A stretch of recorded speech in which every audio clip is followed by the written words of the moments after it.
Capítol 29. Torna a casa de la fada, que li promet que l'endemà ja no serà un titella, sinó que es convertirà en un nen.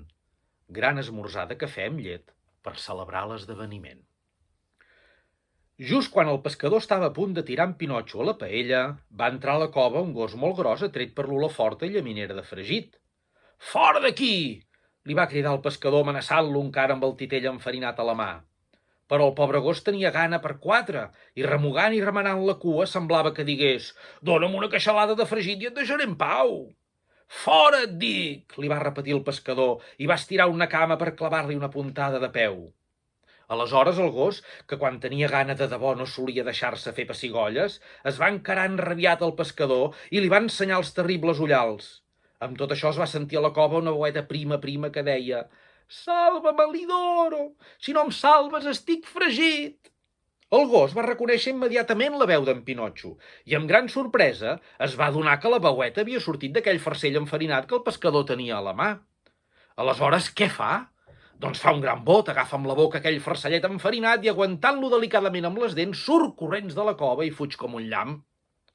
El pescador, empipadíssim perquè li havien arrencat de la mà un peix que tenia moltes ganes de menjar-se, va mirar de perseguir el gos, però al cap de pocs passos li va venir un atac de tos i va haver de recular.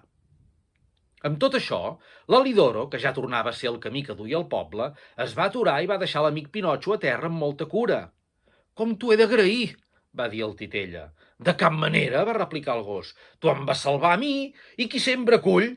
Ja se sap, en aquest món tots ens hem d'ajudar». «Però com has anat a parar en aquella cova?» «Encara era aquí ajagut a la platja més mort que viu quan el vent m'ha portat de lluny una oloreta de fregit. L'oloreta m'ha obert la gana i li ha corregut al darrere. Si hagués arribat un minut més tard...» «No m'ho diguis!» va exclamar en Pinotxo, que encara tremolava de por. «No m'ho diguis! Si haguessis arribat un minut més tard, a hores d'ara ja hauria estat fregit, menjat i digerit. Em venen esgarrifances només de pensar-hi». L'Alidoro, rient, va allargar la pota dreta al titella, que la hi va estrènyer ben fort en senyal d'amistat, i després d'això es van separar. El gos va enfilar el camí de casa i en Pinotxo, un cop sol, va anar cap a una cabana que hi havia allà a prop i va demanar a un vellet que parava al sol a la porta: «Que em podríeu dir, bon home, si sabeu res d'un pobre noi ferit al cap que es deia Eugeni? Uns pescadors el van portar fins aquí i ara...» «Ara ja deu ser mort», el va interrompre en Pinotxo amb molta pena. «No, ara ja està bé i ha tornat a casa seva». «De debò, de debò?» va cridar el titella fent bots de content. «O sigui que la ferida no era greu?» «Hauria pogut ser gravíssima, fins i tot mortal», va respondre el vellet, «perquè li havien tirat pel cap un llibre molt gruixut enquadernat amb cartró». «I qui li havia tirat?» «Un company d'escola, un tal Pinotxo». «I qui és aquest Pinotxo?», va preguntar el titella fent l'orni. «Diuen que és un trinxeraire, un dropo, un autèntic cap calent». «Calúmnies! Tot això són calúmnies!» «Que el coneixes, tu?» «De vista», va respondre en Pinotxo. «I què en penses?», li va preguntar el vellet. «A mi em sembla que és un bon noi carregat de ganes d'estudiar, obedient, que estima el seu pare i la seva família». Mentre el titella enfilava aquestes mentides amb tota la barra, es va tocar el nas i es va adonar que se li havia allargat un pam. Aleshores, molt espantat, va començar a cridar: «No feu cas de tot això que he dit, bon home, perquè conec molt bé en Pinotxo i us puc assegurar que realment és un mal noi, molt desobedient i gandul, que en comptes d'anar a escola va amb els companys a fer el trapella». Tan bon punt va haver pronunciat aquestes paraules, el nas se li va escurçar i se li va tornar de la mida normal, tal com era abans. «I per què vas tan blanc?», li va preguntar tot d'una el vellet. «És que sense adonar-me'n m'he fregat contra una paret que estava emblanquinada de feia poc», va respondre el titella, que tenia vergonya de confessar que l'havien enfarinat com un peix per fregir-lo a la paella. «I què n'has fet de la jaqueta, dels pantalons i del barret?» «M'he trobat uns lladres i m'han despullat». «Digueu, bon home, per casualitat no tindreu algun vestidot per donar-me per tal que pugui tornar a casa?» «Fill meu, de vestit només tinc un sac on guardo els tramussos. Si el vols, el pots agafar. És allà». I en Pinotxo no s'ho va fer pas repetir. Va agafar el sac dels tramussos, que era buit, i després de fer-hi un foradet al fons i 2 forats a les bandes amb unes tisores, se'l va posar com si fos una camisa, i vestit d'aquesta manera se'n va anar cap al poble. Però pel camí no estava gens tranquil, de manera que feia un pas endavant i un endarrere, i parlant tot sol anava dient: Com m'ho faré per presentar-me a la bona fada? Què dirà quan em vegi? Em voldrà perdonar aquesta segona ximpleria? Segur que no me la perdona. Oh, i tant que no, i m'ho he ben guanyat, perquè sóc un pillastre que prometo que em corregiré i no ho compleixo mai. Quan va arribar al poble ja era negra nit. I com que feia mal temps i plovia a bots i barrals, va anar de dret a casa de la fada convençut de trucar-hi i fer-se obrir la porta. Però quan hi va ser, no s'hi va veure amb cor, i en comptes de trucar es va apartar corrents una vintena de passes. Després va tornar-hi una segona vegada, però no va fer res. Després s'hi va acostar per tercera vegada i res. La quarta vegada, tremolant, va agafar el picaporta de ferro i va fer un truc petitó. Espera que esperaràs, al cap de mitja hora es va obrir una finestra de l'últim pis. La casa en tenia 4. I en Pinotxo va veure que s'hi abocava un gran cargol, amb un llumet encès damunt del cap, que va dir: «Qui és a aquesta hora?» «La fada és a casa?» va preguntar el Titella. «La fada dorm i no vol que la despertin. Tu qui ets?» «Soc jo». «Qui?» «Jo». «En Pinotxo». «Qui?» «En Pinotxo». «El Titella, el que viu amb la fada». «Ah, d'acord», va dir el cargol. «Espera'm aquí, que ara baixo i t'obro de seguida. Afanya't, per l'amor de Déu, que em moro de fred. Fill meu, jo sóc un cargol i els cargols no tenen mai pressa». Amb això va passar una hora, en van passar 2 i la porta no s'obria. Per això en Pinotxo, que tremolava de fred, de por i de moll que anava, va fer el cor fort i va trucar per segona vegada més fort que abans. Amb el segon cop es va obrir una finestra del pis de sota i el mateix cargol va tornar a treure el cap.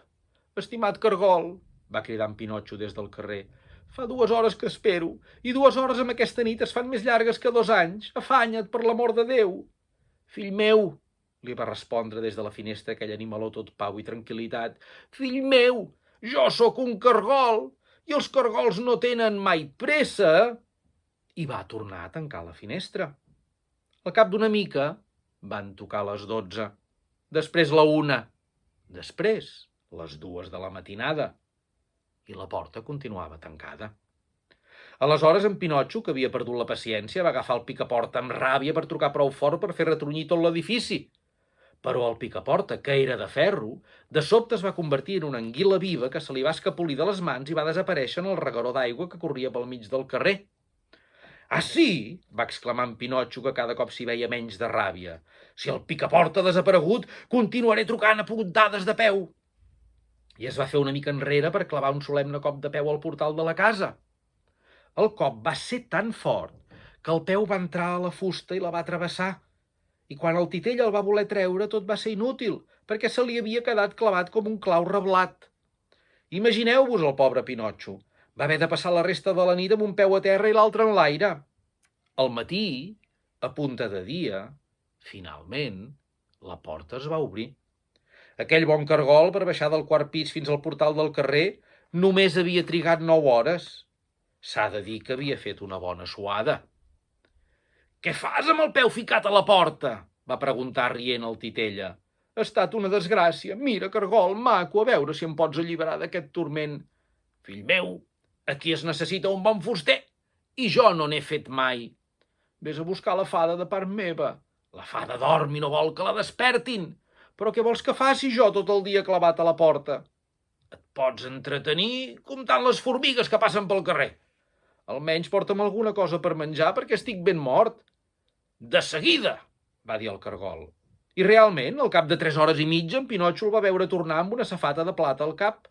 A la safata hi havia un pa, un pollastre rostit i 4 albercocs madurs. «Aquí tens el dinar que t'envia la fada», va dir el cargol. En veure tot aquell bé de Déu, el Titella es va sentir tot reanimat. Però quin desengany no va tenir quan, en voler començar a menjar, es va adonar que el pa era de guix, el pollastre de cartó i els 4 albercocs d'alabastre, pintats com si fossin de debò. Volia plorar, volia abandonar-se a la desesperació, volia llançar la safata i tot el que hi havia dins. Però, en canvi, bé pel dolor, bé per la fluixedat d'estómac, el cas és que es va desmaiar. Quan es va refer, es va trobar ajagut en un sofà amb la fada al costat. «Aquesta vegada també et perdono», li va dir la fada, «però pobre de tu si me'n fas una altra de les teves». En Pinotxo va prometre i va jurar que estudiaria i que es portaria sempre més bé. I va mantenir la paraula tot el que quedava d'any. De fet, en els exàmens d'abans de les vacances, va tenir l'honor de ser el més bo de l'escola, i el seu comportament en general va ser considerat tan lloable i satisfactori que la fada, molt contenta, li va dir: «Demà, finalment podràs veure complert el teu desig». «Què vols dir?» «Demà deixaràs de ser un titella de fusta i et convertiràs en un nen de debò». Qui no hagi vist l'alegria d'en Pinotxo en sentir aquesta notícia tan esperada no se la podrà imaginar mai. Tots els seus amics i companys d'escola havien de venir l'endemà convidats a esmorzar a casa de la fada per celebrar junts el gran esdeveniment. I la fada havia fet preparar 200 tasses de cafè amb llet i 400 panets untats amb mantega per dins i per fora. Aquell dia prometia ser molt bonic i molt alegre, però, malauradament, a la vida dels titelles sempre hi ha un però que ho espatlla tot.